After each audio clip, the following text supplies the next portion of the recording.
Hazel Mary Brennan avait 3 minutes pour convaincre un étranger de croire l'incroyable.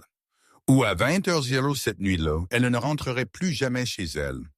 Pendant 4 jours, la fillette de 7 ans avait été laissée tomber par chaque adulte qui aurait dû la protéger. Son école signa des papiers sans vérifier. La police marqua son cas comme de basse priorité. 13 témoins virent quelque chose de faux et chacun d'eux détourna le regard. Mais quand cette Honda argentée s'arrêta pour de l'essence à la sortie 67 sur l'Interstate 40, quand Hazel vit l'énorme moteur 3 pompes plus loin, tatoué, barbu, l'homme le plus effrayant du parking, elle fit un choix qui mobiliserait 150 Hells Angels à travers 3 États. Elle choisit de faire confiance à l'étranger terrifiant parce qu'elle comprit ce que les adultes oublient. Les monstres ne portent pas de gilets en cuir. Ils portent des polos et des sourires amicaux. Ce qu'elle cacha dans la botte de cet étranger, un emballage de bonbons roses avec 7 phrases, changerait tout. Avant de continuer, veuillez vous abonner et commenter d'où vous regardez. Nous aimons voir notre communauté partout dans le monde. S'il vous plaît, juste s'il vous plaît. Les mots sortirent ainsi doucement qu'Hazel n'était même pas sûr de les avoir dits à voix haute. Mercredi après-midi, 14h18, debout dans le couloir de l'école élémentaire Oakwood, regardant un homme qu'elle n'avait jamais vu auparavant montrer des papiers à Madame Morgan, l'assistante principale, qui sentait toujours le café et ne faisait jamais de contact visuel. Les doigts d'Hazel agrippèrent les sangles de son sac à dos. Rose. Hello Kitty. Sa mère le lui avait acheté pour son 8e anniversaire, sauf qu'Hazel n'avait que 7 ans, et sa mère était morte depuis 13 mois, et tout cela était faux. Tout est en ordre, dit Madame Morgan, jetant à peine un coup d'œil aux documents. Transfert de garde d'urgence dû à la prolongation du déploiement du père. Nous sommes heureuses de confier Hazel à la tutelle approuvée. L'homme, Robert, il avait dit que son nom était Robert, sourit, amical, chaleureux comme l'oncle de quelqu'un à Thanksgiving. 38 secondes. C'est le temps que Madame Morgan regarda les papiers avant de les signer. Hazel voulait crier, voulait courir, voulait dire à Madame Morgan que son père était au Japon. Oui, mais il n'avait jamais mentionné cette personne, Robert. Jamais dit que personne d'autre que grand-mère et grand-père n'était censé la chercher. Mais la main de Robert était sur son épaule maintenant. Douce, le genre de toucher qui semblait protecteur de loin. Et son autre main était dans sa poche. Les doigts enroulés autour de quelque chose qu'Hazel avait appris à reconnaître au cours des 4 derniers mois, depuis qu'il avait commencé à apparaître à la sortie de l'école, à l'épicerie près de la maison de grand-mère, au parc où elle jouait le samedi. Une arme. Il la lui avait montrée une fois. Juste une fois. L'avait sortie dans sa voiture. L'avait laissé la voir. Puis l'avait rangée. Jamais dit un mot. N'avait pas besoin. Dis au revoir à ton école, Hazel. La voix de Robert était agréable. Publiquement amicale. Nous avons un long chemin à parcourir. Madame Morgan fit un signe de la main, se retournant déjà vers son bureau. Papier fait, problème résolu. Tâche suivante en attente. Hazel marcha vers la porte. La main de Robert ne quitta jamais son épaule. Tape. Ses baskets lumineuses violettes clignotaient à chaque pas.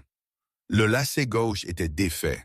Elle l'avait remarqué ce matin-là, mais Robert était pressé, la tirant de la salle de bain du motel avant qu'elle ne puisse finir de les lacer. Les baskets avaient été un cadeau d'anniversaire de son père avant qu'il ne soit déployé.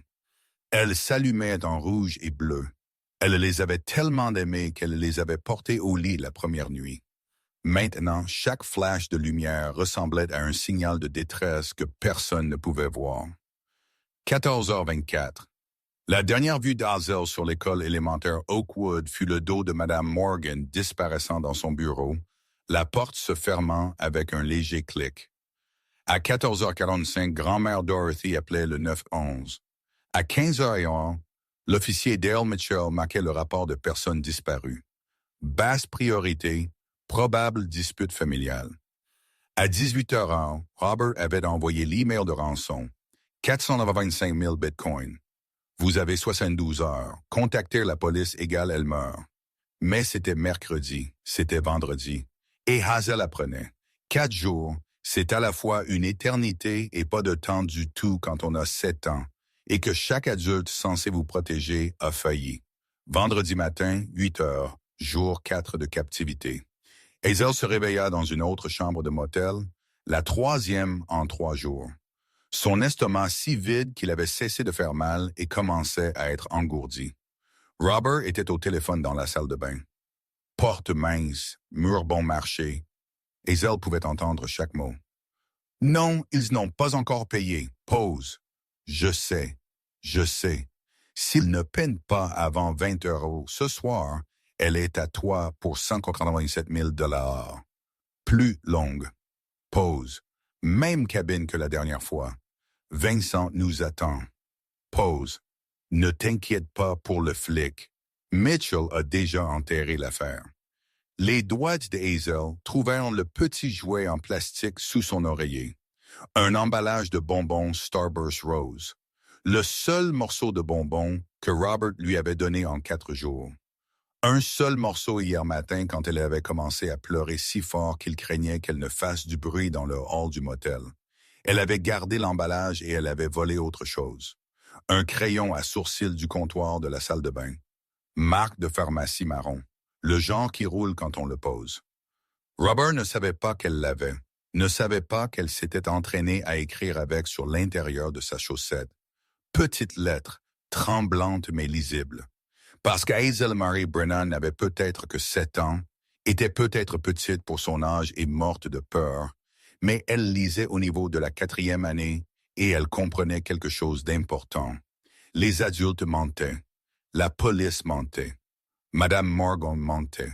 Même l'officier de la patrouille routière qui les avait arrêtés hier pour excès de vitesse avait menti quand elle avait demandé si tout allait bien. Et Hazel avait voulu crier « Non, je suis kidnappée. S'il vous plaît, aidez-moi. » Mais la main de Robert s'était resserrée sur son poignet jusqu'à ce que ses os craquent. Et elle s'était contentée de hocher la tête, silencieuse, piégée. Mais il y avait un groupe de personnes qu'Hazel avait remarqué lors de leur voyage. Un type de personne, Robert, semblait nerveux autour. Des motards, les grands, ceux avec des écussons sur leurs gilets et des motos qui sonnaient comme le tonnerre. Ceux qui avaient l'air effrayants, mais semblaient toujours être gentils avec les enfants. Elle les avait vus à une aire de repos il y a 2 jours, l'un d'eux aidant un petit garçon à retrouver sa mère, un autre achetant de la glace pour une famille dont la carte avait été refusée. Robert l'avait immédiatement éloigné d'eux, l'avait pressé de retourner à la voiture, avait verrouillé les portes, ce qui signifiait que Robert avait peur d'eux, ce qui signifiait peut-être, juste peut-être, qu'ils étaient ceux qui pouvaient l'aider. Vendredi, 16h30, 6 heures avant la date limite. 3h30 avant que Hazel ne soit à la cabine de Vincent dans le comté de White, Arkansas, où elle serait remise à Marcus Webb comme un meuble revendu. Robert s'arrêta au Pilot Truck Stop à la sortie 67. La grande pancarte verte promettait nourriture, carburant et toilettes. Des semi-remorques alignées en rang serré. Des familles voyageant pour le week-end, l'odeur de diesel et de friture se mélangeant dans l'air chaud du printemps. Température 22 degrés. L'heure dorée approchait. Le soleil bas dans le ciel projetant de longues ombres sur l'asphalte. Et là, garés aux pompes 9, 10 et 11, se trouvaient 3 motos Harley-Davidson, le chrome brillant, des gilets en cuir avec des écussons. 3 hommes parlant, riant, s'étirant après une longue balade. L'un d'eux était énorme, 1,93 m au moins. Barbe pleine, des mèches grises sur les 2 bras, gilet en cuir avec des écussons qu'Hazel ne pouvait pas lire de l'intérieur de la voiture, mais elle pouvait voir le principal, un crâne avec des ailes. Il avait l'air terrifiant, ce qui signifiait qu'il était parfait. « J'ai besoin d'utiliser la salle de bain », dit Hazel. Sa voix sortit petite, tremblante, exactement comme Robert s'attendait à ce qu'elle sonne. Abattu, brisé. Robert la regarda. Suspense. Toujours méfiant. Fais vite, et je me tiens devant la porte. 16h37. À l'intérieur des toilettes des femmes, Hazel avait peut-être 90 secondes avant que Robert ne commence à frapper à la porte, demandant si elle allait bien, utilisant cette voix inquiète qui lui donnait la chair de poule. Ses mains tremblaient alors qu'elle dépliait l'emballage Starburst Rose, le lissait à plat sur le comptoir de la salle de bain. Le crayon à sourcils semblait énorme dans ses petits doigts, trop gros, difficile à contrôler. Mais elle avait pratiqué cela. Ce n'est pas mon père. Son écriture vacillait, le crayon bavourait, elle s'en fichait. Il a une arme, il reste 60 secondes. Son cœur battait si fort qu'elle l'entendait dans ses oreilles. Dis qu'il me vendra à 20 heures ce soir cabine dans le comté de Wyde, Arkansas. 40 secondes. L'emballage était si petit. Chaque mot devait compter. S'il vous plaît, aidez-moi. Mon nom est Hazel Brennan. 20 secondes, une ligne de plus. La plus importante. Grand-père est Martin Brennan, Asheville, Caroline du Nord. 15 secondes. Elle plia l'emballage. Minuscule, serré, assez petit pour être caché, le glissa dans sa chaussette. La gauche, celle qui avait un petit trou près de la cheville, tira la chasse d'eau, mais même si elle ne l'avait pas utilisée, elle fit couler l'eau, fit des bruits normaux. Hazel, la voix de Robert à travers la porte. Board d'avertissement sous la fausse patience. J'arrive. 16h42. Ils sortirent de la station-service. La main de Robert sur son épaule à nouveau, la dirigeant vers la voiture. Et c'est là qu'Hazel vit sa chance. L'énorme moteur, celui terrifiant avec la barbe grise et les écussons de crâne et d'ailes, marchait seul vers l'entrée du dépanneur. Ses frères étaient toujours à leur moto, rangeant des sacoches à 6 mètres, 4-5 mètres, 3 mètres. Le lacet gauche d'Hazel était toujours défait. Il l'était depuis toute la journée. Robert avait cessé de le remarquer. 5 mètres. Elle fit son choix. Trébucha, laissa son pied s'accrocher au lacet défait, tomba en avant avec un petit cri, pas trop fort, juste assez. S'écrasa directement dans les jambes du motard. Ses mains la rattrapèrent automatiquement. Grande main, phalange cicatrisée, prise douce malgré la taille. « Oula, mon petit! Tu vas bien? 3 secondes. » C'est tout ce qu'Hazel avait. 3 secondes. Pendant que Robert était encore 2 pas derrière, tendant la main vers elle, elle leva les yeux, rencontra ceux du motard. Yeux noirs, confus. Puis elle le vit, quelque chose bouger, la reconnaissance de sa peur. Sa petite main toucha sa botte. Cuir noir, bout renforcé d'acier, usé par des années de conduite. Elle murmura un mot silencieux. « S'il vous plaît. » Puis la main de Robert se referma sur son poignet, l'attirant. Assez fort pour faire mal. Désolé pour ça. La voix de Robert, joyeuse, ton de parent embarrassé. Elle est si maladroite, ne regarde jamais où elle va. Pas de problème. La voix du motard était mesurée. Ses yeux restèrent sur Hazel une demi-seconde de plus. Elle le vit remarquer les ecchymoses sur son bras, où la prise de Robert avait laissé des marques en forme de doigts il y a des jours. Mais Robert la tirait déjà, marchant vite vers la voiture, sa main un étau sur son poignet. « Ne refais jamais ça, siffla-t-il une fois qu'ils furent hors de portée de voix, souriant tout le temps, au cas où quelqu'un regardait. « Tu m'entends? Jamais. » Hazel hocha la tête, des larmes coulant sur son visage maintenant. Des vrais, parce qu'elle l'avait fait. Elle avait caché la note, mais elle ne savait pas s'il l'avait trouvée, ne savait pas s'il la croirait, ne savait pas si 16h45. La voiture de Robert quitta la station-service, se dirigeant vers l'est sur l'I-40. 6 autres sorties avant qu'il ne tourne au nord vers le comté de White, vers la cabane de Vincent, vers 20h, vers la fin. Hazel se tordit sur son siège, regardant en arrière par la fenêtre arrière. Le motard marchait vers le dépanneur, normal, sans se presser, comme si rien ne s'était passé. Sa note était toujours dans sa botte. Elle l'avait senti glisser dans l'espace entre le cuir et sa chaussette quand elle l'avait touché. L'avait senti s'accrocher, l'avait senti rester. Maintenant, tout ce qu'elle pouvait faire était d'espérer et de prier que les personnes d'apparence effrayante étaient vraiment les plus sûres. 16h46. Silas Aaron Kane entra dans le dépanneur Pilot, pensant à la viande séchée de bœuf et au café. 3 heures de trajet restantes jusqu'à Memphis. Rencontre avec la section du Tennessee ce soir pour discuter de la prochaine course caritative pour les hôpitaux pour enfants. Arrêt de routine. Journée de routine. Il attrapa un sac de viande séchée teriyaki et se dirigea vers la station de café. Et c'est là qu'il le sentit. Quelque chose dans sa botte gauche. Pas une pierre, pas son imagination. Quelque chose qui n'avait pas sa place. Iron se pencha, avec désinvolture, comme s'il ajustait juste son lacet de botte. Ses doigts se le trouvèrent immédiatement. Petit, plié serré, coincé entre le cuir et sa chaussette, papier rose.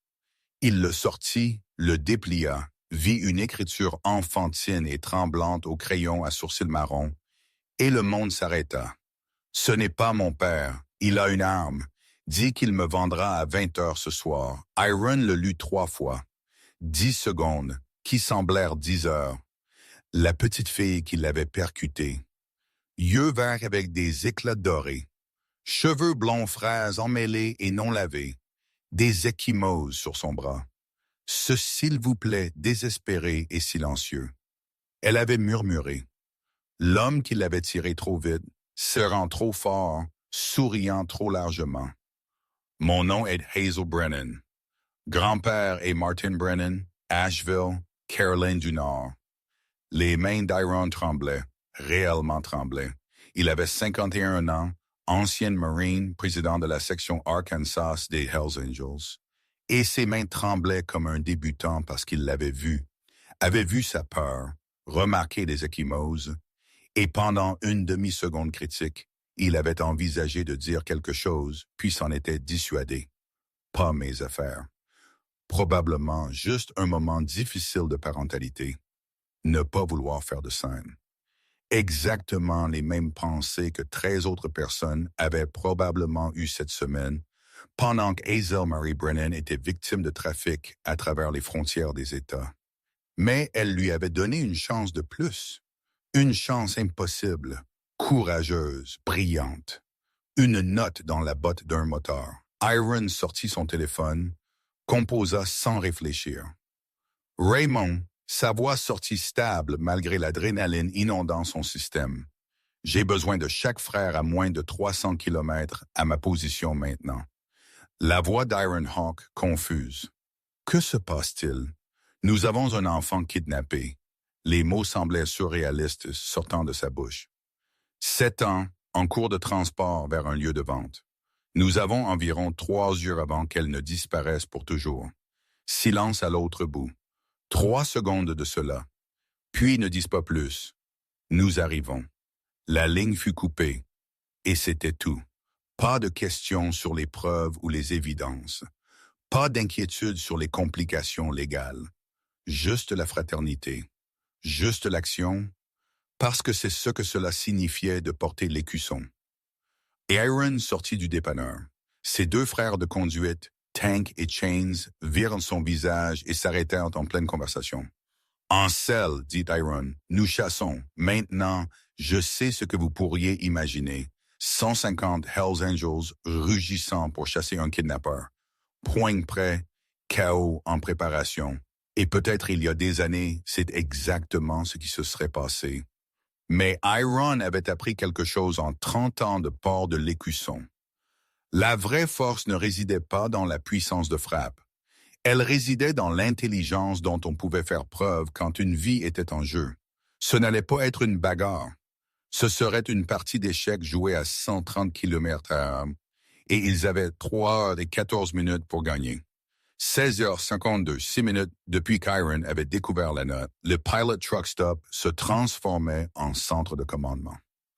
Raymond Hawk Torres arriva le premier, se gara sur le parking avec sa Harley à 16h55, roulant seul depuis sa maison à 24 km au sud. Ancien détective, il avait quitté la police 8 ans auparavant, quand il avait vu trop d'affaires enterrées parce que le suspect avait des relations, Trop d'enquêtes arrêtées parce que la victime n'était pas assez importante. Il s'était promis alors que jamais plus il ne laisserait la bureaucratie se dresser entre lui et la justice. Montre-moi. La voix de Hawk était purement professionnelle. Iron lui tendit la note.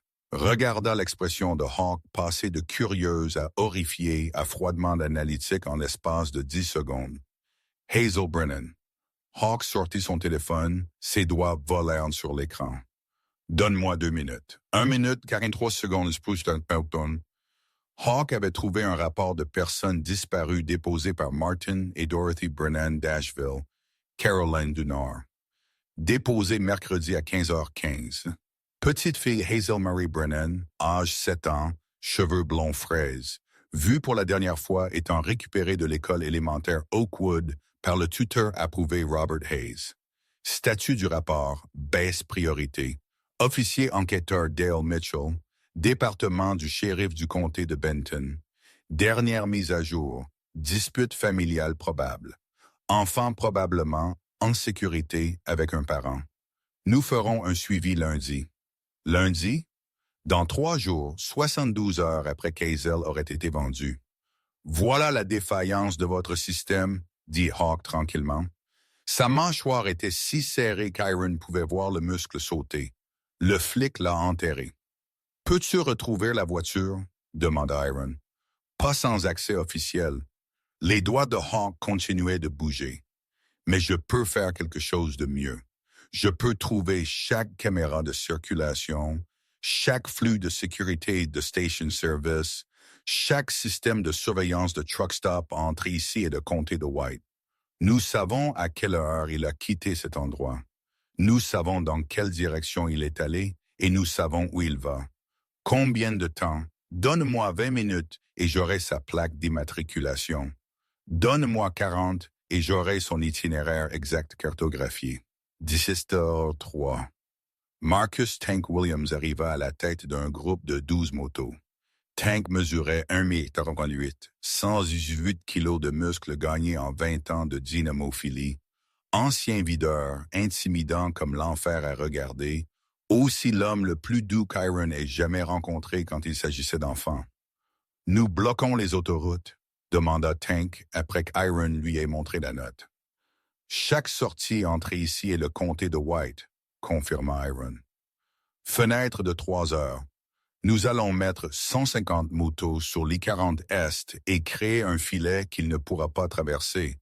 Combien de frères avons-nous en route? Section de l'Arkansas 47 confirmée.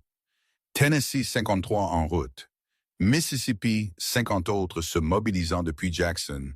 150 motos. Le sourire de Tank était féroce. Voyons s'il peut échapper à ça. 17h11. Elena Doc Reeves arriva dans sa camionnette. Elle ne conduisait pas de moto, mais elle était la seule femme officier de la section de l'Arkansas et la seule avec une formation de paramedic. 15 ans de médecine d'urgence. Spécialiste des traumatismes, certifié en psychologie de l'enfant. Où en sommes-nous? Demanda Doc, lisant la note qu'Iron lui tendait. Mobilisation en cours. Hawk suit le véhicule. Nous avons besoin que tu sois prête pour quand nous la trouverons. Elle va être terrifiée, dit Doc tranquillement. 4 jours de captivité, menace d'être vendue, et puis 150 moteurs apparaissent. Elle ne saura pas que nous sommes les gentils. C'est pourquoi tu seras la première qu'elle verra, dit Iron. Pas moi, pas Tank. Toi, parce que tu seras la personne la moins effrayante ici, et elle doit savoir immédiatement qu'elle est en sécurité.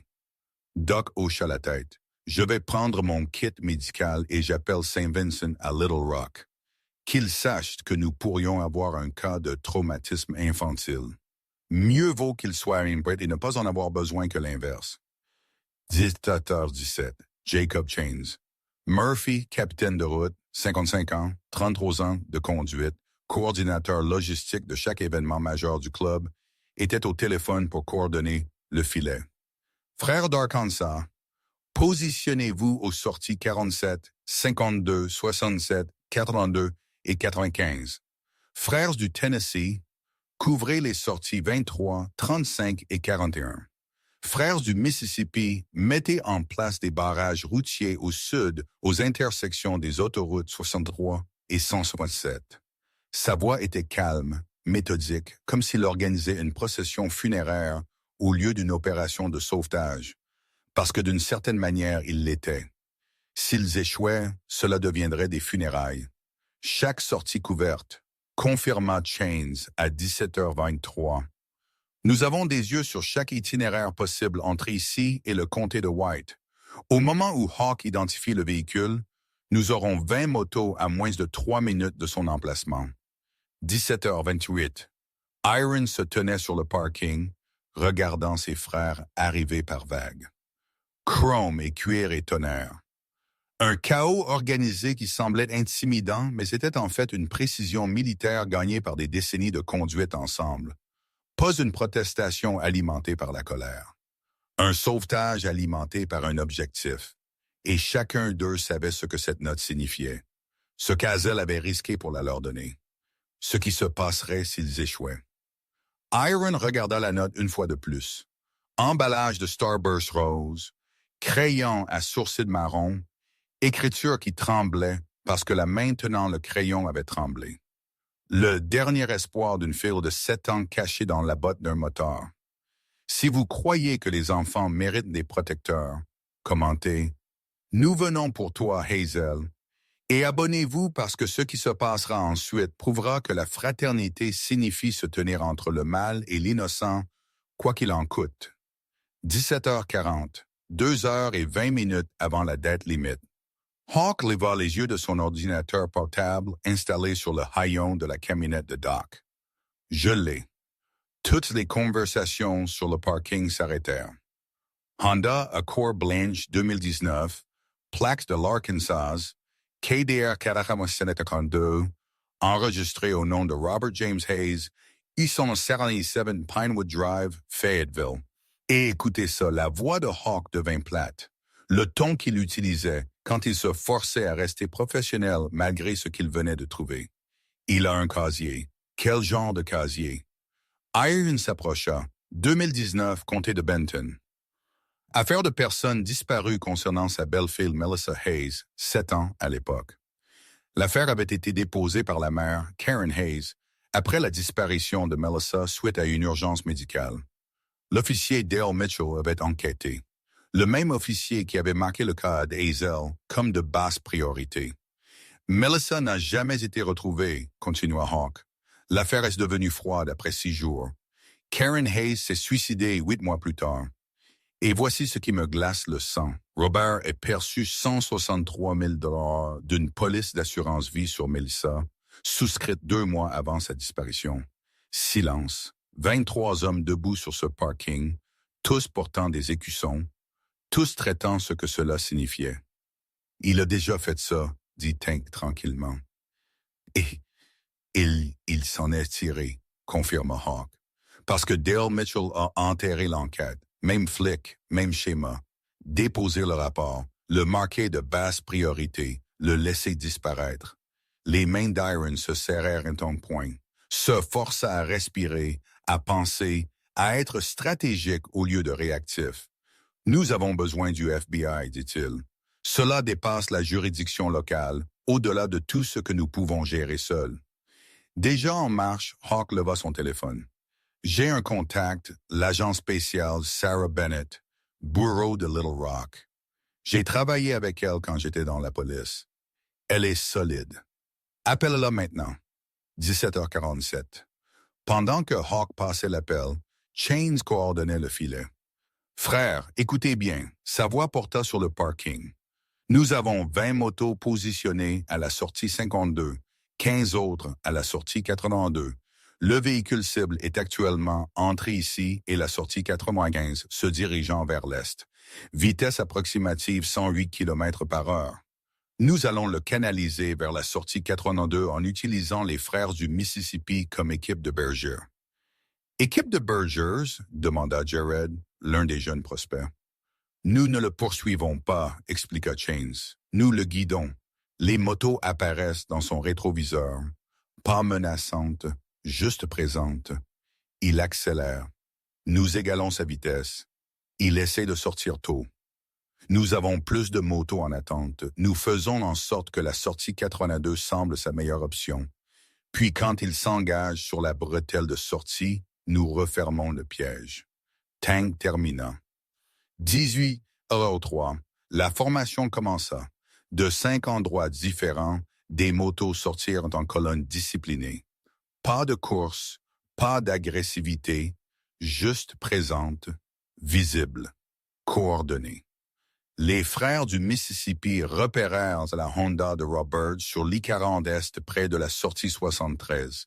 6 motos réparties sur 3 voies, maintenant une distance de 180 mètres derrière lui, assez proche pour maintenir un contact visuel, assez éloigné pour ne pas l'effrayer et le pousser à faire quelque chose de désespéré. Cible acquise, vint l'appel radio. Plaque de l'accord blanc confirmée. Il nous a vus. Vitesse augmentante à 116. Égalez sa vitesse, répondit Chains. Ne réduisez pas la distance. Laissez-le penser qu'il peut vous distancer. À l'intérieur de la Honda, Robert Hayes transpirait.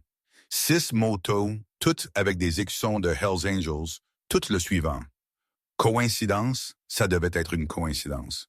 Mais ses mains tremblaient sur le volant. Hazel était assise sur le siège passager, silencieuse. Elle avait cessé de pleurer il y a 1 heure, cessé de parler, juste fixé la fenêtre avec ses yeux verts qui rappelaient trop Melissa à Robert. Trop de la dernière fois qu'il avait fait ça. Trop du moment où il avait décidé que 163 000 valait plus que la vie d'un enfant de 7 ans. « Nous allons bien », dit Robert à voix haute. À lui-même ou à Hazel, il n'était pas sûr. « Nous allons bien. Ce ne sont que des moteurs qui roulent sur la même autoroute. Coïncidence. » La sortie 82 apparut devant. 3 kilomètres. Les motos derrière lui maintenaient leur distance. Professionnel. Calme. Robert prit la sortie. 18h48, 1h12 avant la date limite. La Honda de Robert arriva au sommet de la bretelle de sortie, et ce qu'il vit fit que son pied frappa le frein instinctivement. Des motos, 50 d'entre elles alignées en un parfait demi-cercle bloquant l'intersection au bout de la bretelle. Le chrome brillant dans la lumière déclinante du soir. Des gilets en cuir des moteurs identiques tournant mais des moteurs debout à côté de leur moto.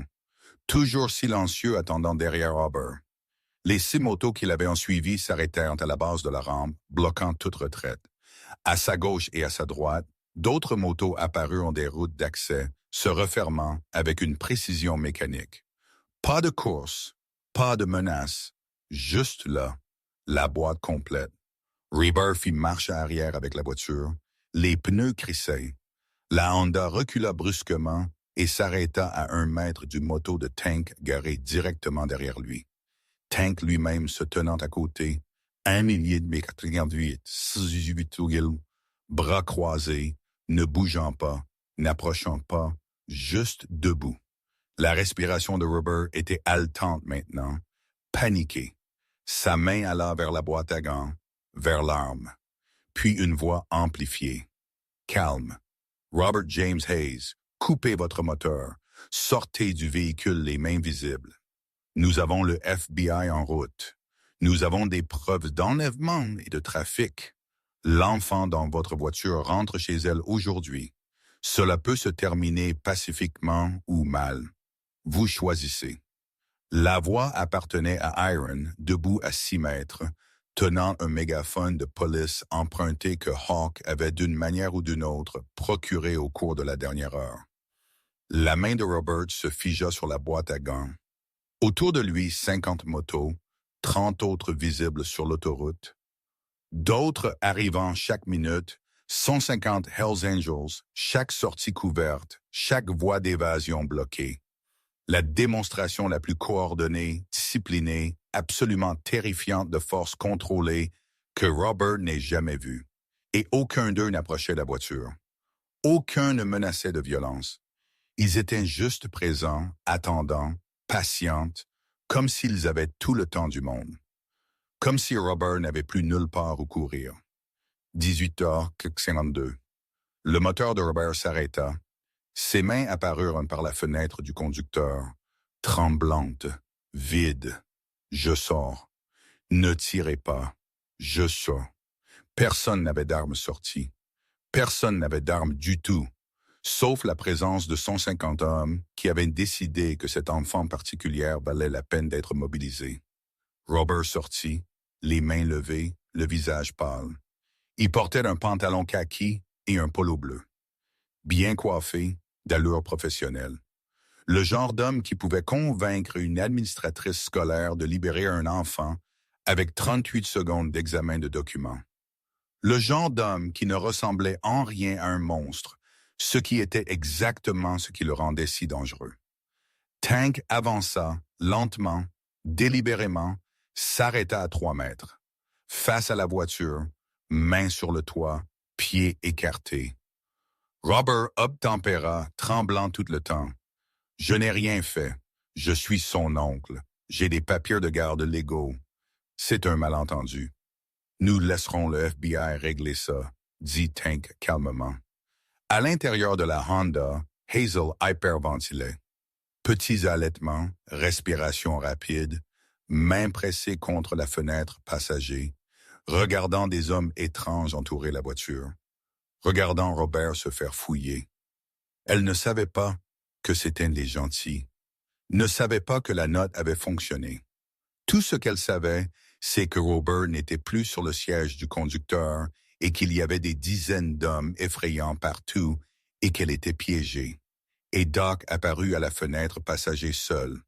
Pas de gilet, juste une femme en jean et t-shirt, agenouillée de manière à être au niveau des yeux d'Hazel. Elle les frappa doucement à la fenêtre. Les yeux d'Hazel se posèrent sur les siens. Hazel. La voix de Doc était assez douce pour à peine porter à travers la vitre. Mon nom est Elena, le grand homme à la barbe grise. Son nom est Aaron. Tu as mis une note dans sa botte à la station-service. Il l'a eue. Nous l'avons tous eue. Nous sommes venus te chercher, ma chérie. Tu es en sécurité maintenant. Le visage d'Hazel se froissa. Elle essaya de déverrouiller la porte, mais ses mains tremblaient trop. Doc tendit la main vers la poignée. Verrouillé. Serrure de sécurité enfant activée. Tank appela Doc. Clé. Tank les récupéra de la poche de Robert, les jeta à Doc. La porte passager s'ouvrit et Hazel Marie Brennan, 7 ans, kidnappée depuis 4 jours, à 6 heures d'être vendue, pesant à peine 18 kilos de malnutrition, couverte de contusions, de brûlures de cordes et de cicatrices de cigarettes, tomba dans les bras de Doc, sanglotant. « Je veux mon grand-père, je veux mon grand-père, je veux mon grand-père. Je sais, bébé, je sais. » Doc la tint, attentive aux ecchymoses. « Nous l'appelons tout de suite. Il te cherchait. Il n'a jamais cessé de chercher. Maintenant, voici quelque chose d'important que vous devez comprendre sur ce qui s'est passé ensuite. Tout le monde s'attendait au chaos, s'attendait à ce que les motards malmènent Robert Hayes, s'attendait à des cris, des menaces, peut-être de la violence. C'est le stéréotype, n'est-ce pas? De grands motards effrayants trouvent un pédophile et les choses deviennent vite laides. Mais ce n'est pas ce qui s'est passé. Ce qui s'est passé, c'est que 150 hommes qui avaient passé des décennies à apprendre la discipline, à apprendre la patience, à apprendre que la vraie justice exigeait de la précision. Ils se tenaient là en silence complet pendant qu'Aaron appelait le FBI, pendant que Doc s'occupait d'Hazel, pendant que Tank sécurisait Robert. Aucune personne ne touchait Robert, sauf pour le fouiller et le placer en position assise contre sa voiture. Aucune personne n'éleva la voix. Aucune personne ne sortit des rangs parce qu'il comprenait quelque chose que les stéréotypes ne comprenaient pas. La violence compliquerait l'affaire, donnerait des munitions à l'avocat de Robert, transformerait les héros en justiciers aux yeux de la loi. Et ces hommes ne se souciaient pas d'avoir l'air dur. Ils se souciaient qu'Hazel rentre chez elle, et ils se souciaient que Robert Hayes ne touche plus jamais un autre enfant. Alors ils attendirent que le système fonctionne, mais cette fois, ils s'assurèrent que le système faisait son travail. 10 heures hors d'eux, l'agent spécial du FBI Sarah Bennett arriva avec 12 agents fédéraux et 23 unités de la police d'État de l'Arkansas. La scène qu'ils trouvèrent n'était pas le chaos. C'était la scène de crime la plus organisée qu'aucun d'entre eux n'ait jamais vue. Robert Hayes sécurisé, fouillé, droit non encore lu. C'était le travail du FBI. Séparé du véhicule, Hazel Brennan, en sécurité avec Doc, médicalement évalué, déshydraté, mal nourri, multiples blessures documentées, enveloppé dans une couverture que quelqu'un avait sortie d'une sacoche. Preuve, véhicule déverrouillé et photographié par Hawk utilisant son téléphone. Rien n'a été touché. Chaîne de possession préservée. Témoins. 3 déjà identifiés et attendant de donner des déclarations. Qui a organisé cela? Demanda l'agent Bennett, regardant autour d'elle les 150 motards debout en parfaite formation. Aucun d'eux ne causant de problème. Tous clairement prêts à témoigner. Hazel l'a fait. Iron lui tendit l'emballage de Starburst Rose dans un sac à sandwich en plastique. Conservation des preuves grâce à la même sacoche qui avait produit la couverture. Nous sommes juste arrivés, Bennett lut la note. Son expression passa de professionnel à horrifié et à sombrement déterminé. J'ai besoin de déclarations de tous ceux qui ont eu un contact avec la victime ou le suspect. J'ai besoin que ce véhicule soit traité. J'ai besoin déjà fait. Hawk l'interrompit. Il lui tendit un dossier. Chronologie des événements. Liste des témoins. Documentation du rapport de personnes disparues déposé mercredi et enterré par l'officier Dale Mitchell du département du shérif du comté de Benton. Enregistrement de sécurité de cette station-service montrant le plaidoyer d'Hazel. Données des caméras de circulation suivant le véhicule de Robert à travers 3 États. Relevé bancaire montrant des dépôts d'argent suspects sur le compte de Mitchell, correspondant à la chronologie des cas précédents d'enfants disparus. Bennett le regarda fixement. « Qui diable êtes-vous, ancien détective? Et je déteste vraiment, vraiment les flics corrompus. » 19h15. Les déclarations des témoins commencèrent.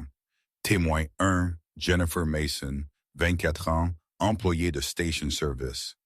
Jennifer se tenait devant l'agent Bennett, les mains tremblantes, à peine capable de soutenir son regard. « Je l'ai vue, chuchota Jennifer, vers 16h35, peut-être 16h37. La petite fille aux cheveux blonds fraises. Elle a demandé à utiliser la salle de bain. Sa voix tremblait comme si elle était terrifiée. Et j'ai vu la voix de Jennifer se brissa. J'ai vu les ecchymoses sur son bras, des jaunes violets, anciennes. Et je l'ai entendu dire « S'il vous plaît, si doucement », comme si elle suppliait. « Qu'avez-vous fait ?»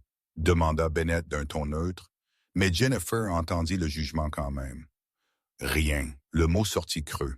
« Je pensais qu'elle était capricieuse. Je pensais que c'était juste un mauvais voyage. Je vois des centaines de familles tous les jours.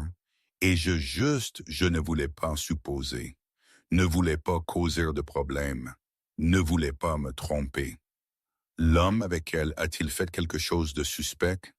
Il laisse rester devant la porte de la salle de bain tout le temps. Et quand ils sont partis, il lui tenait le poignet très fort. Mais je me suis dit que c'était comme ça que certains parents étaient avec les enfants qui s'égaraient. Je me suis dit que ce n'était pas mes affaires. Jennifer leva les yeux, des larmes coulant sur son visage. J'aurais pu la sauver il y a 4 jours si j'avais juste demandé, si j'avais juste appelé quelqu'un. Elle était juste là devant moi et je n'ai rien fait. Vous n'êtes pas la seule, dit Bennett tranquillement. Témoin 2, Dale Simmons, 58 ans, chauffeur de camion. Dale avait été tiré de son camion à une aire de repos 40 kilomètres en arrière, amené sur les lieux par la police d'État, après que la recherche de Hawk dans la base de données l'ait signalé comme étant au truck stop lorsque la note de Hazel avait été livrée. « J'ai vu le gosse la traîner, » dit Dale, la voix rauque de honte. Jeudi matin, ce même truck stop. Elle essayait de ralentir, vous savez, les pieds traînants, et il la tira en avant. J'ai pensé qu'il s'était arrêté, recommencé. J'ai pensé qu'elle faisait sa chipie. J'ai pensé qu'il était juste un parent frustré gérant un enfant difficile. Avez-vous envisagé d'intervenir? Pendant environ 5 secondes, la mâchoire de Dale travailla. Puis je me suis dit de me mêler de mes affaires. Je conduis depuis 32 ans. J'ai appris à ne pas m'impliquer dans les drames familiaux des autres. Sauf que ce n'était pas un drame. C'était un enlèvement qui se produisait juste devant moi et j'ai choisi de ne pas le voir. Nous avons besoin de votre déclaration formelle. Je vous donnerai tout ce dont vous avez besoin. Dale regarda où Doc tenait encore Hazel, mais cela ne changera rien au fait que j'ai eu une chance de la sauver, et j'ai plutôt pris de la fuite. Témoin 3. L'officier Lisa Grant, 44 ans, officier de la patrouille routière de l'Arkansas. L'officier Grant avait été appelé sur les lieux. Quand elle arriva et vit Hazel, elle devint pâle, s'excusa, vomit derrière sa voiture de patrouille parce qu'elle reconnaissait la petite fille. Jeudi 15h01, autoroute 67, marqueur de mile 142. La voix de Grant était mécanique, la formation professionnelle l'emportant sur la dévastation émotionnelle. J'ai arrêté une Honda Accord blanche pour excès de vitesse, 109 dans une zone de Catonwood. Le conducteur était Robert Hayes. Le passager était une petite enfant, de sexe féminin, cheveux blonds. Avez-vous parlé à l'enfant? Oui. Grant ferma les yeux. J'ai demandé si tout allait bien, mademoiselle. L'enfant hocha la tête. J'ai vérifié le permis de conduire. Il était propre. Pas de mandat, pas de signalement. Je lui ai donné un avertissement et je les ai laissés partir. L'enfant a-t-elle dit quelque chose? Non. Elle a juste regardé droit devant elle.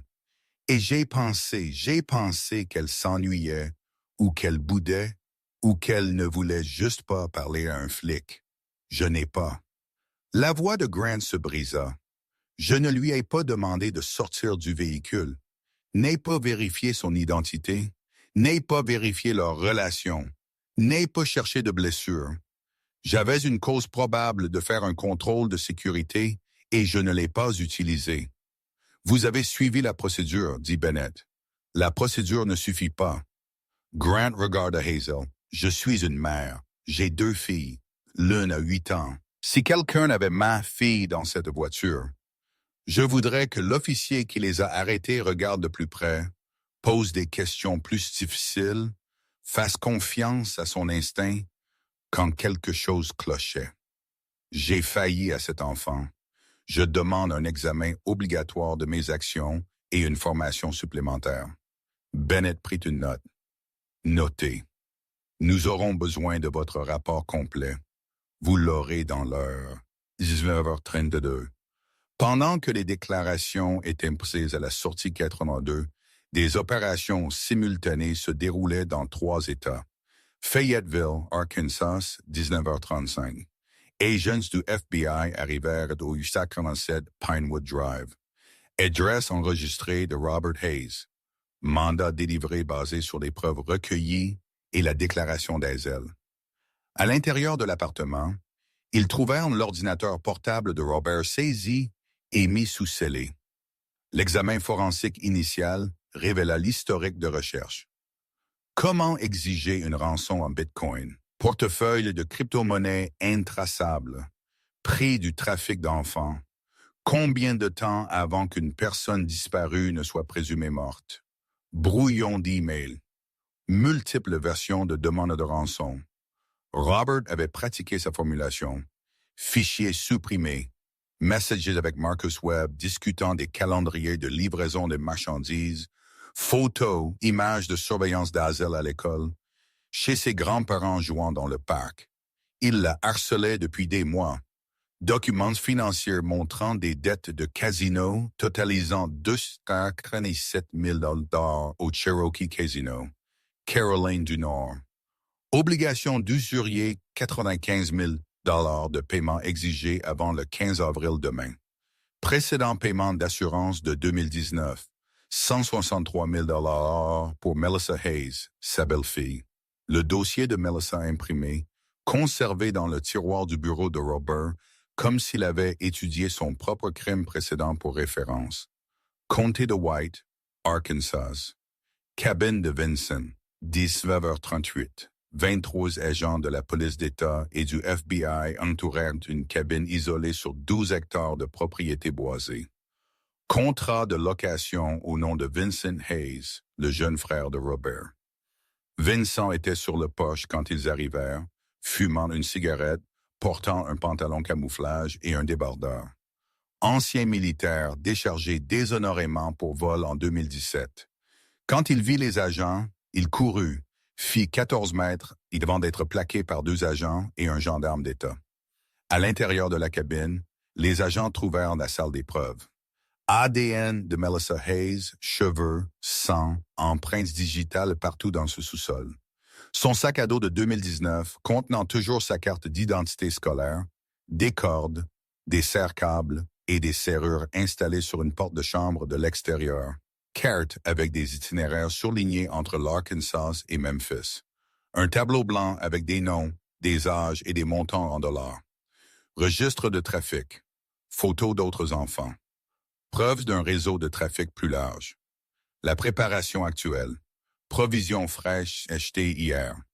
Vincent s'attendait à l'arrivée d'Hazel, sédatif dans l'armoire à pharmacie. Téléphone jetable avec des messages à Marcus Webb. Cabine prête, le colis arrive à 20h00. Confirmer le calendrier de ramassage. La salle d'exécution. Coin du sous-sol avec drain.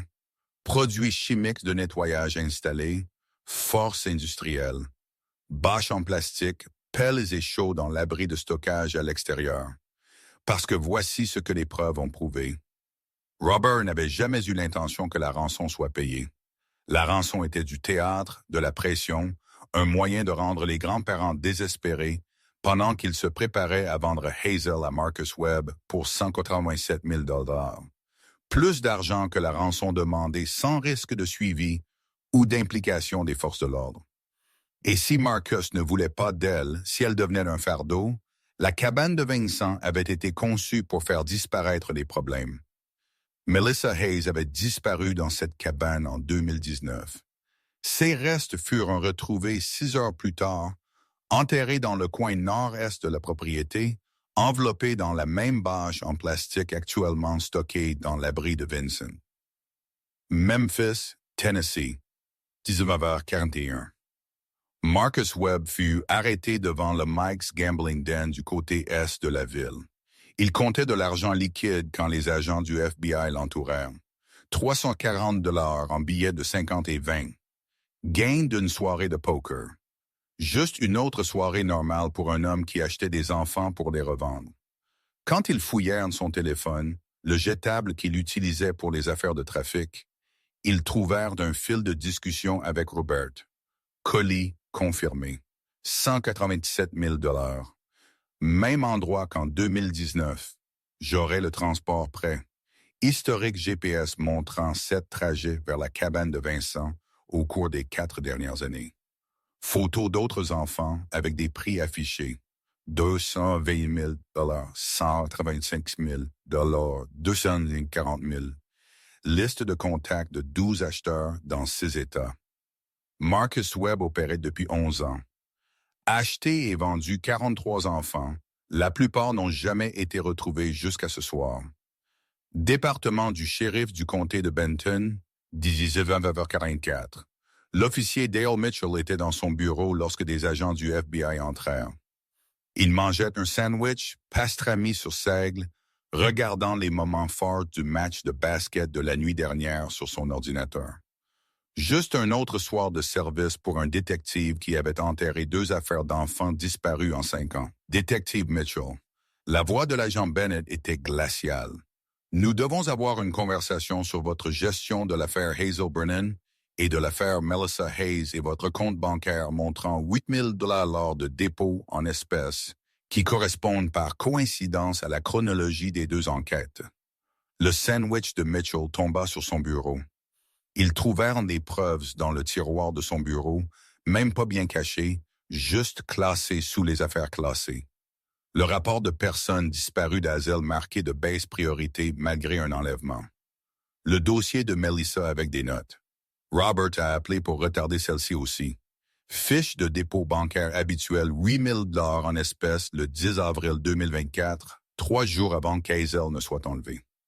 Dépôt précédent 8 000 en juillet 2023, 8 000 $ en mars 2019, une semaine après la disparition de Melissa.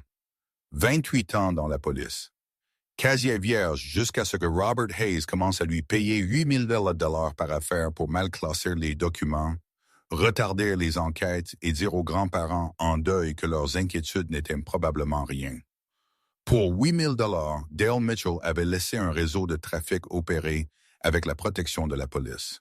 Pour 8 000 $, Melissa Hayes était morte seule dans une cabine. Pour 8 000 $, Hazel Brennan était à 1 heure du même destin. « Je veux mon avocat », dit Mitchell. « Vous en aurez besoin », confirma Bennett. 20h03, 3 minutes après la date limite que Robert avait donnée à Hazel. Mais Hazel n'était pas à la cabine de Vincent.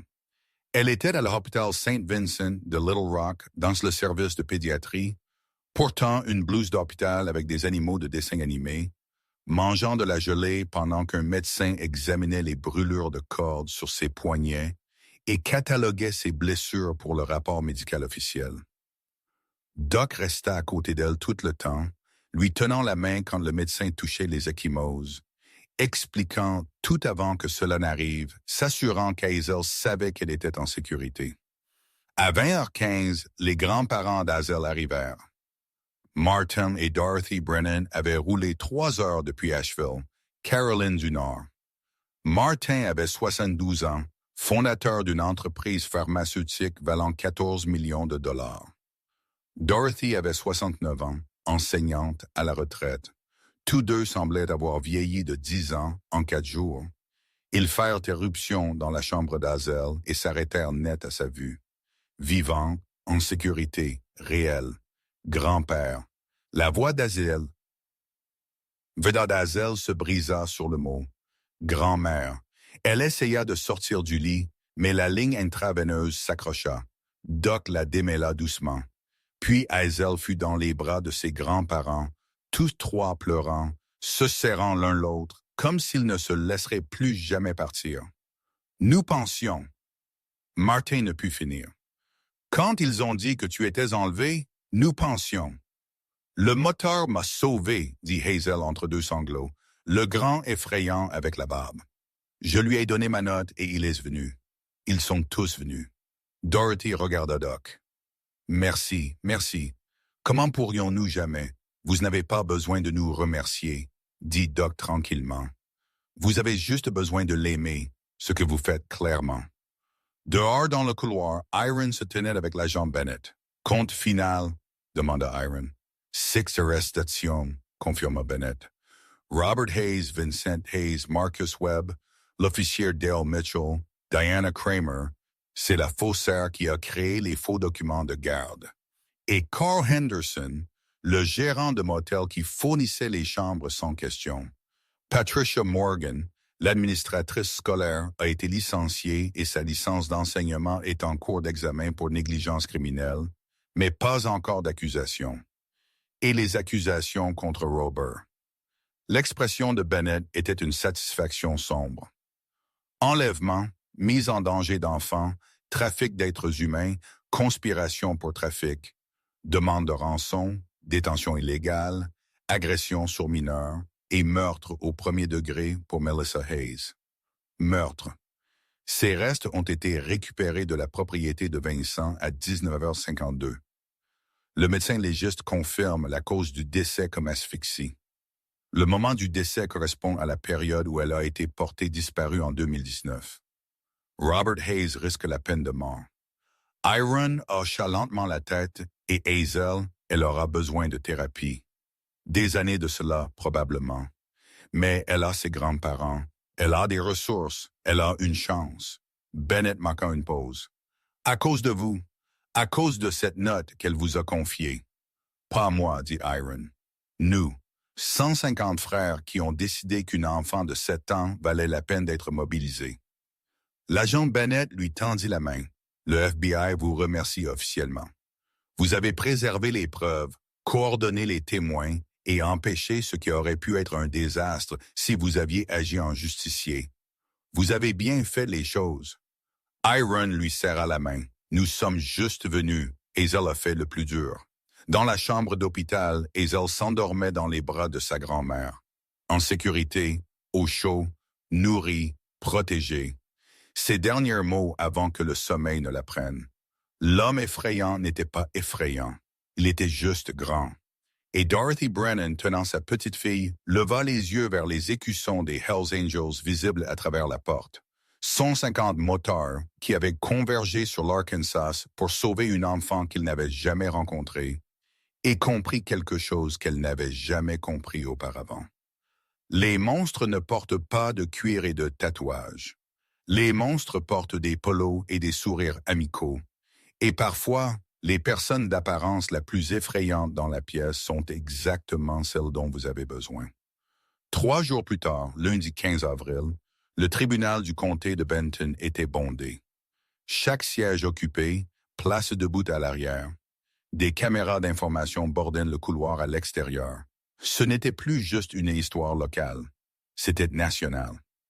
Robert James Hayes était assis à la table du défendeur, portant une combinaison orange et des menottes. Son audience de libération sous caution avait été fixée à 2 millions de dollars. Un homme qui avait volé 15 000 dollars à sa propre mère et dilapidé 247 000 dollars ne serait pas libéré sous caution de sitôt. Les accusations furent lues. Enlèvement au premier degré, trafic d'êtres humains sur mineurs, conspiration pour trafic, demande de rançon, détention illégale, agression sur mineurs, meurtre au premier degré dans la mort de Melissa Ann Hayes. L'avocat commise d'office de Robert demanda une réduction de la caution. Mon client n'a pas de condamnation antérieure, votre honneur. Il a des liens avec la communauté. Il a des liens avec un réseau de trafic opérant dans 3 États. L'interrompit le procureur. Il a assassiné sa belle-fille en 2019 et aurait fait de même à Hazel Brennan sans l'intervention de civils. Il est un risque de fuite et un danger pour les enfants partout. La juge, Margaret Bennett, 62 ans, 28 ans sur le banc, grand-mère de 4 enfants, regarda Robert un long moment. Caution refusée. Date du procès fixée au 12 août. Le défendeur est placé en détention sans possibilité de libération conditionnelle jusqu'au procès. Affaire suivante, le marteau tomba. Robert Hayes ne serait plus jamais libre. Les autres, Vincent Hayes, arrêté dans sa cabine, accusé de complicité de meurtre, complicité d'enlèvement, trafic d'êtres humains, jugé coupable 3 mois plus tard, condamné à 35 ans de prison fédérale. Aucune admissibilité à la libération conditionnelle. Marcus Webb, l'acheteur, accusé de trafic d'êtres humains, conspiration pour trafic, 12 chefs d'accusation d'achat d'enfants à des fins d'exploitation. Les preuves sur son téléphone ont conduit à la récupération de 6 autres enfants et à l'arrestation de 8 trafiquants supplémentaires à travers le réseau, condamnés à 40 ans. Son réseau de trafic opérant depuis 11 ans dans 6 États complètement démantelés. L'officier Dale Mitchell, 28 ans dans la police, arrêté pour corruption, entrave à la justice, corruption, complicité après les faits d'enlèvement et de meurtre. Son insigne lui a été retiré avant même qu'il ne soit incarcéré. Condamné à 15 ans, pension révoquée, carrière policière détruite. Lors de sa condamnation, le juge a dit « On vous avait confié la protection des vulnérables et vous les avez vendus pour 8 000 $. Il n'y a pas de trahison plus space. » Dana Kramer, la faussaire. Son ordinateur portable contenait des modèles pour 14 faux documents de garde utilisés lors d'enlèvements précédents, condamné à 10 ans. Sa licence de parajuriste avait été révoquée en 2017. Elle créait de faux documents juridiques pour les criminels depuis lors. Carl Henderson, le gérant de motel qui fournissait des chambres sans question et affirmait que ses caméras de sécurité étaient cassées quand Hazel y séjournait, condamné à 5 ans comme complice. Son motel a été définitivement fermé par le service de santé du comté. Patricia Morgan, l'administratrice scolaire qui avait accepté les faux papiers de Robert avec 38 secondes de vérification. Aucune accusation criminelle, juste de la négligence, pas de malveillance. Mais elle a été licenciée de l'école élémentaire Oakwood. Sa licence d'enseignement a été révoquée. Lors de l'audience du conseil scolaire, elle est restée silencieuse pendant que parents après parents exigeaient des comptes.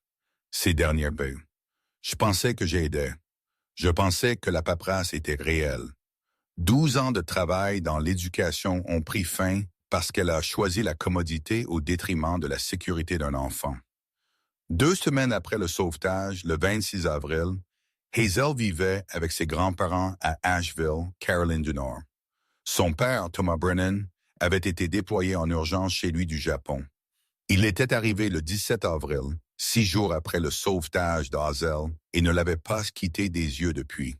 La maison sur Maple Ridge Drive était exactement comme Hazel s'en souvenait. Sa chambre avait toujours la même couette violette, les mêmes animaux en peluche sur l'étagère, les mêmes étoiles phosphorescentes au plafond que sa mère avait installées 3 ans auparavant, avant le cancer, avant la noyade, qui n'était peut-être pas un accident avant que tout ne s'effondre. Mais certaines choses étaient différentes maintenant. Il y avait de nouvelles serrures sur toutes les portes installées par Tank et 3 autres frères qui avaient roulé 6 heures jusqu'à Asheville juste pour s'assurer qu'Hazel se sente en sécurité. Il y avait un système de sécurité surveillé 24 heures 24 et 7/7 avec des boutons de panique dans la chambre d'Hazel et dans la cuisine. Il y avait une thérapeute, le Dr. Rebecca Morrison, spécialiste du traumatisme infantile, qui venait à la maison 2 fois par semaine parce qu'Hazel n'était pas encore prête à aller à un cabinet. Et il y avait de nouvelles règles. Hazel n'était jamais seule. La prise en charge scolaire exigeait 2 formes de vérification d'identité plus un appel téléphonique à son père. Pas de voyage de nuit, pas de camp, rien qui la séparait de sa famille. Non pas parce qu'ils étaient un surprotecteur. Parce que Hazel avait demandé ces règles, on avait besoin. La sécurité n'était plus automatique. Elle devait être construite, vérifiée, confirmée chaque jour. La thérapie. Le Dr. Morrison était assis en tailleur sur le sol de la chambre d'Hazel lors de leur 3e séance. Pas sur une chaise comme une thérapeute typique. Sur le sol au niveau d'Hazel jouant avec de la pâte à modeler. « Peux-tu me parler de la station-service? » demanda doucement le Dr. Morrison. Les mains d'Hazel travaillaient la pâte à modeler rose, la pressant, la façonnant en rien de particulier. « J'avais peur, chuchota Hazel. Robert a dit que si je disais à quelqu'un, il ferait du mal à grand-mère et grand-père. Il a dit qu'il avait leur adresse. Il a dit que son ami surveillait leur maison. Mais tu as quand même dit. Je n'ai pas dit avec des mots. Hazel leva les yeux. J'ai dit avec la note parce qu'il ne pouvait pas entendre une note. C'était très intelligent. J'avais peur que le moteur ne la trouve pas, ou ne la croie pas, ou la donne à la police, et qu'ils disent à Robert. La voix d'Hazel devint plus petite parce que la policière ne m'a pas aidé quand elle nous a arrêtés. Je voulais lui dire, mais Robert me regardait et je ne pouvais pas faire fonctionner ma voix. L'officier Grant le sait maintenant. Le Dr. Morrison a dit qu'elle aurait aimé vous demander de sortir de la voiture. Elle aurait aimé regarder de plus près. Elle change sa façon de faire les contrôles routiers à cause de vous. Vraiment, vraiment, vous lui avez appris quelque chose d'important. Que parfois les enfants sont trop effrayés pour parler, alors les adultes doivent regarder plus attentivement. Hazel façonna la pâte à modeler en une petite botte, violette, parce que c'était la seule couleur qu'elle avait choisie aujourd'hui. Les bottes du moteur étaient noires, dit-elle, et vraiment grandes, et j'ai pensé que peut-être si je pouvais juste les toucher, juste cacher la note là, peut-être qu'il serait assez fort pour combattre Robert. Parce que Robert avait peur des moteurs, je pouvais le dire. Vous avez choisi la personne la plus effrayante du parking. Oui. Hazel leva les yeux verts, rencontrant ceux du Dr. Morrison, parce que les gens d'apparence effrayante étaient plus gentils que l'homme d'apparence gentil. Le Dr. Morrison prit une note, pas pour le compte-rendu de la séance, pour elle-même. Un rappel que les enfants comprennent plus que les adultes ne leur accordent de crédit. Vous êtes très courageuse, Hazel. J'avais très peur. Les gens courageux ont toujours peur. C'est ce qui les rend courageux. 6 semaines après le sauvetage, le 23 mai, Hazel retourna à l'école. Pas Oakwood Elementary. Ses grands-parents l'avaient transféré à Mountain View Academy, une école privée avec de meilleurs protocoles de sécurité et de vérification. Son premier jour, Hawk descendit de l'Arkansas pour l'accompagner dans le bâtiment. Pas en tant que moteur. En tant qu'homme en pantalon et chemise boutonnée, son gilet de Hells Angel laissé à la maison.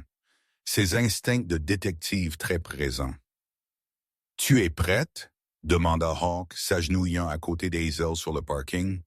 Elle portait de nouvelles baskets violettes, lumineuses, tout comme son ancien père. Mais ses lacets étaient noués, les deux, des doubles nœuds serrés que son père avait faits ce matin-là. « Et si la maîtresse demande où j'étais, » chuchota Hazel. « Tu lui dis que tu étais malade et que tu as manqué l'école. C'est tout ce que tu as à dire. Tes grands-parents n'ont déjà parlé à la directrice. Ils savent ce qui s'est passé. Mais tes camarades de classe n'ont pas besoin de savoir, sauf si tu veux leur dire. Je ne veux pas leur dire, alors nous ne leur disons pas. » Hawk tendit la main.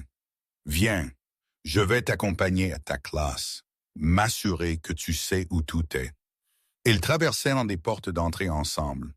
La petite main d'Hazel et la grande de Hawk. Le personnel du bureau d'accueil avait été briefé. Nouvelle procédure grâce à la loi d'Hazel. Législation déjà en cours de rédaction en Arkansas exigeant des écoles de vérifier des documents de garde via des bases de données gouvernementales avant de confier des enfants à des tuteurs non parentaux. 3 secondes de vérification numérique. C'est tout ce qu'il aurait fallu pour arrêter Robert à l'école élémentaire Oakwood. Maintenant, ce serait obligatoire. 47 tentatives d'enlèvement seraient évitées au cours des 18 prochains mois grâce à cette loi. 7 enfants qui ne passeraient pas par ce que Hazel avait traversé. Tout cela parce qu'une fillette de 7 ans avait été assez courageuse pour cacher une note dans la botte d'un étranger. 3 mois après le sauvetage, le 12 juillet, Iron reçut un appel téléphonique à 14 heures un samedi. Il était dans son garage, reconstruisant un carburateur sur une Harley de 1972. De la graisse sous ses ongles. Du rock classique à la radio. Monsieur Kane, la voix d'un homme âgé, formel. C'est Martin Brennan, le grand-père d'Hazel. Iron se redressa immédiatement, s'essuya les mains sur un chiffon. Monsieur Brennan, comment va Hazel? C'est pourquoi j'appelle. La voix de Martin était chaleureuse. Nous organisons une petite fête demain, le 8e anniversaire d'Hazel. Elle a spécifiquement demandé si vous et vos frères pouviez y assister. Juste quelques-uns d'entre vous, si c'est possible. Elle veut vous remercier en personne. Iron sentit sa gorge se serrer. Nous serions honorés. Demain 14 heures, Maple Ridge Drive. Je vous enverrai l'adresse par SMS. Et M. Kane, apportez ce gilet. Hazel veut voir les écussons. Elle les dessine en art-thérapie. 13 juillet, 8e anniversaire d'Hazel. Le jardin de la maison Brennan était décoré de serpentins et de ballons violets. Un gâteau en forme de moto était posé sur la table de patio. Chocolat avec glaçage violet. Joyeux anniversaire, Hazel écrit dans glaçage vert pour ressortir ses yeux. 20 personnes, petite réunion, famille, amis proches, Dr. Morrison et 5 Hells Angels qui avaient roulé 6 heures pour une fête d'anniversaire de Durzu. Iron, Doc, Tank et Chains se tenaient un peu maladroitement près de la clôture. De grands hommes en gilet de cuir entourés de ballons et d'enfants de 8 ans. Hazel courut vers eux dès leur arrivée.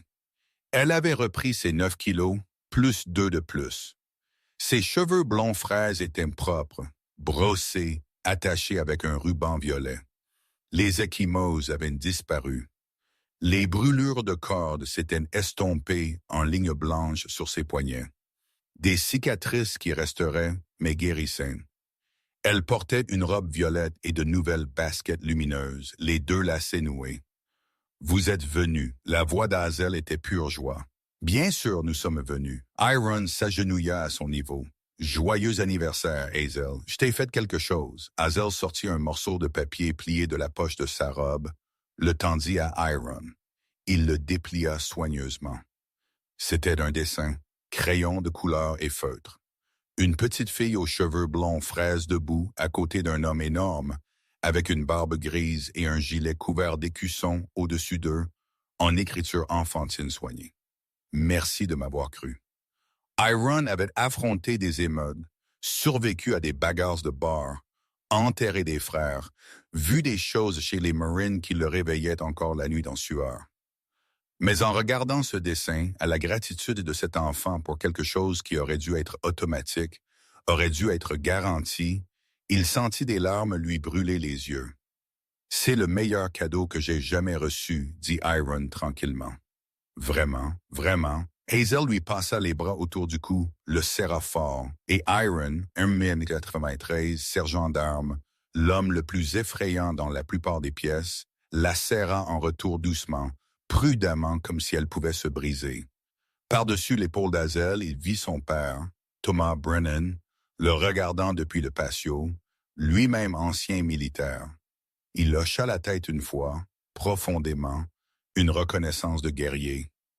« Merci d'avoir ramené ma fille à la maison. » « De rien. » La conversation se fit sans mots. 18 mois plus tard, octobre 2025, Hazel Marie Brennan se tenait devant 300 personnes au Capitole de l'État d'Arkansas. Elle avait 9 ans maintenant, en 4e année, élève au tableau d'honneur, toujours en thérapie, mais épanouie. Elle portait une robe violette pour l'occasion. Le violet était devenu sa couleur, la couleur de ses baskets ce jour-là à la station-service, la couleur qu'elle avait choisie pour représenter le courage.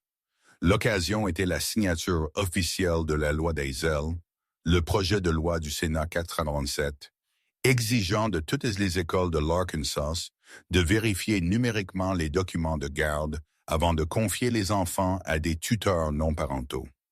La gouverneure Sarah Mitchell se tenait à côté d'Hazel au podium. Derrière eux, une foule de législateurs, de forces de l'ordre, de défenseurs des enfants et 150 Hells Angels qui étaient venus à Little Rock pour ce moment. « Hazel, » dit doucement la gouverneure Mitchell, « voudriez-vous dire quelques mots? » Hazel s'approcha du microphone. Quelqu'un l'ajusta à sa hauteur. Elle regarda la foule, trouva Iron au 3e rang. Il hocha la tête. « Tu as ça. »« Mon nom est Hazel Marie Brennan, » dit-elle, la voix petite mais stable. « Quand j'avais 7 ans, un méchant homme m'a prise de mon école. Il avait de faux papiers. Mon professeur les a regardés pendant 38 secondes et les a crus. Elle n'a pas appelé mon père ou mes grands-parents. Elle n'a vérifié avec personne. Elle l'a juste laissé me prendre. La pièce était complètement silencieuse. Pendant 4 jours, j'ai eu peur tout le temps. Les adultes continuaient de me voir et de ne pas m'aider.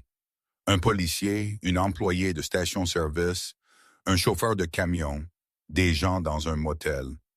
Ils ont tous vu que quelque chose n'allait pas.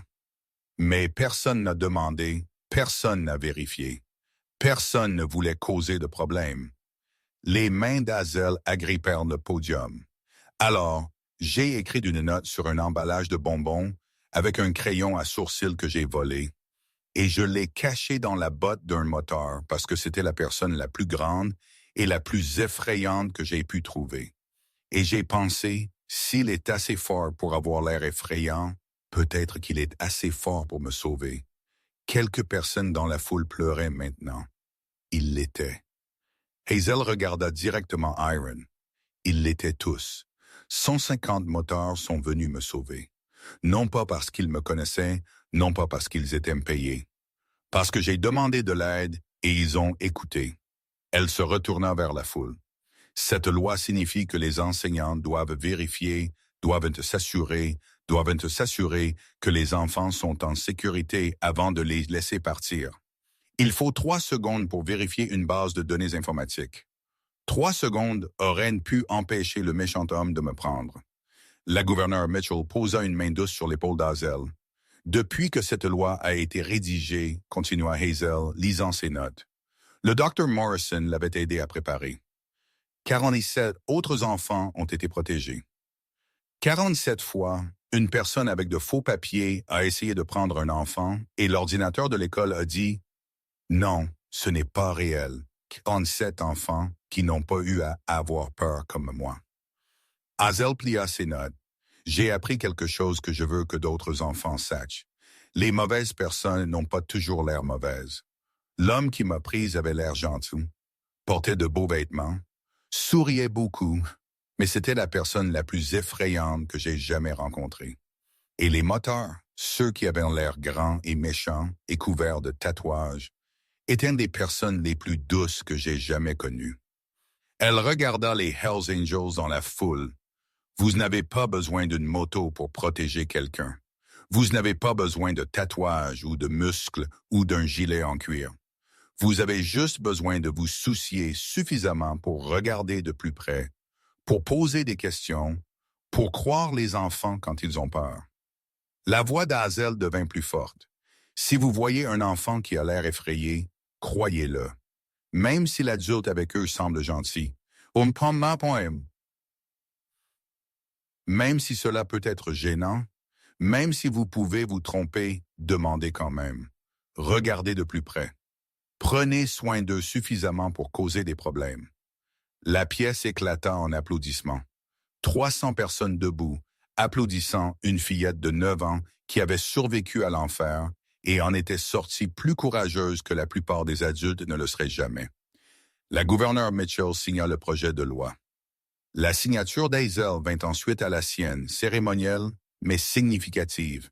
La loi d'Hazel était officielle, et à l'arrière de la pièce, 150 Hells Angels se tenaient en silence respectueux, les gilets de cuir brillants, les écussons identiques, pas un seul d'entre eux les yeux secs. Le message, cette histoire ne concerne pas vraiment les moteurs ou les écussons ou les motos tonnant sur les autoroutes au coucher du soleil. Elle concerne une fillette de 7 ans qui avait toutes les raisons d'abandonner, qui avait essayé 3 fois de s'échapper et avait été punie à chaque fois, qui avait vu 13 adultes voir sa peur et détourner le regard, qui n'avait rien ni personne choisissant d'essayer une fois de plus quand même. C'est une question de choix. Hazel aurait pu rester silencieuse dans cette station-service, aurait pu remonter dans la voiture de Robert, aurait pu accepter que c'était ainsi que son histoire se terminait. Au lieu de cela, elle fit un plan. Vola un crayon à sourcils, sauva un emballage de bonbons, dénoua son lacet, choisit son moment et fit confiance à la personne la plus effrayante qu'elle put trouver pour être exactement ce dont elle avait besoin, assez forte pour se battre pour elle. Et voici ce qui rend ce choix extraordinaire. Hazel comprit quelque chose que la plupart des adultes oublient. Les gens qui ont l'air dangereux ne sont pas toujours dangereux. Et les gens qui ont l'air en sécurité ne sont pas toujours en sécurité. Robert Hayes ressemblait à un gentil oncle, portait des polos et des khakis, souriait chaleureusement, avait de faux documents qui semblaient officiels, convainquit une administratrice scolaire en 38 secondes. C'était un monstre portant un visage amical. Iron Kane ressemblait au pire cauchemar de chaque parent. 1m93, couvert de tatouages, gilet en cuir avec des écussons de crâne. Sergent d'armes des Hells Angels. C'était un protecteur portant un visage intimidant. Hazel vit au-delà des 2 masques, et cette sagesse, cette compréhension d'une enfant de 7 ans que les apparences mentent, lui sauva la vie. Il y a des Hazel partout. En ce moment dans votre ville, dans votre État, dans des endroits qui semblent sûrs et normaux, des enfants sont blessés par des personnes qui sourient en public. Il y a des enfants assis dans des restaurants avec des adultes qui leur serrent trop fort les poignets. Il y a des enfants dans des voitures aux stations-service, les yeux hurlant à l'aide pendant que leur bouche reste silencieuse. Il y a des élèves qui sont récupérés à l'école par des personnes avec de faux papiers et des explications amicales. Et il y a des témoins partout, des gens qui voient, des gens qui remarquent, des gens qui sentent que quelque chose ne va pas. Mais la plupart d'entre eux font ce que Dale Simmons a fait, ce que Jennifer Mason a fait, ce que l'officier Grant a fait. Ils détournent le regard. Ils choisissent le confort plutôt que le courage. Ils choisissent « ce n'est pas mes affaires » plutôt que « cet enfant a besoin d'aide ». Ils choisissent les suppositions plutôt que la vérification. Et les enfants souffrent à cause de ces choix. Vous n'avez pas besoin d'un gilet de Hells Angel pour être un protecteur. Vous n'avez pas besoin de 150 frères ou de motos chromées ou de décennies d'expérience de conduite. Vous avez besoin d'une chose, la volonté de regarder de plus près quand quelque chose ne va pas. Faites attention. Quand un enfant hésite avant de monter dans une voiture, posez des questions. Quand un enfant a des ecchymoses et une voix tremblante, n'acceptez pas, il est tombé comme réponse. Quand un adulte serre un enfant trop fort, parle constamment pour lui, ne le lâche pas des yeux, faites confiance à votre instinct. Quand la paperasse semble précipitée ou la vérification inadéquate, ralentissez, vérifiez, assurez-vous, causez des problèmes, soyez maladroit, risquez d'avoir tort. Parce que voici ce que Patricia Morgan a appris trop tard. Avoir tort est embarrassant. Avoir raison et rester silencieux est dévastateur. Posez les questions inconfortables. Passez les appels qui semblent intrusifs. Faites confiance à votre intuition qui dit « ce n'est pas normal ». Soyez la personne qu'un enfant effrayé peut solliciter pour de l'aide. Soyez l'adulte qui regarde de plus près au lieu de détourner le regard. Soyez celui qui choisit le courage plutôt que le confort. Hazel nous a appris quelque chose de profond ce vendredi après-midi. Parfois, la plus petite voix est celle qui mérite la réponse la plus forte. Elle a chuchoté « s'il vous plaît » à un étranger, et 150 hommes l'ont entendu à travers 3 États et ont répondu avec le tonnerre. Non pas parce qu'elle était leur fille, non pas parce qu'ils étaient payés, non pas parce que c'était facile ou commode ou sûr, parce qu'elle a demandé. Et parce qu'ils ont compris que la fraternité, la vraie fraternité, signifie se tenir entre le mal et l'innocent, quel qu'en soit le coût. Épilogue. Présent. 2 ans se sont écoulés depuis ce vendredi au Pilot Truck Stop. Hazel a 10 ans maintenant. 5e année, présidente de son conseil étudiant, bénévole à l'hôpital pour enfants local, lisant pour les plus jeunes. Prend des cours de karaté 2 fois par semaine. Non pas parce qu'elle a peur, mais parce qu'elle aime se sentir forte. Elle fait encore des cauchemars parfois. Tressaille encore quand des étrangers lui touchent l'épaule. Vérifie encore que les portes sont verrouillées 3 fois avant de se coucher. La guérison ne fonctionne pas comme ça. On ne se remet pas juste d'être kidnappé. Les cicatrices restent, visibles sur ses poignets, invisibles dans son cœur. Mais elle n'est pas définie par ce qui lui est arrivé. Elle est définie par ce qu'elle en a fait. Et elle est devenue quelque chose d'extraordinaire, une avocate.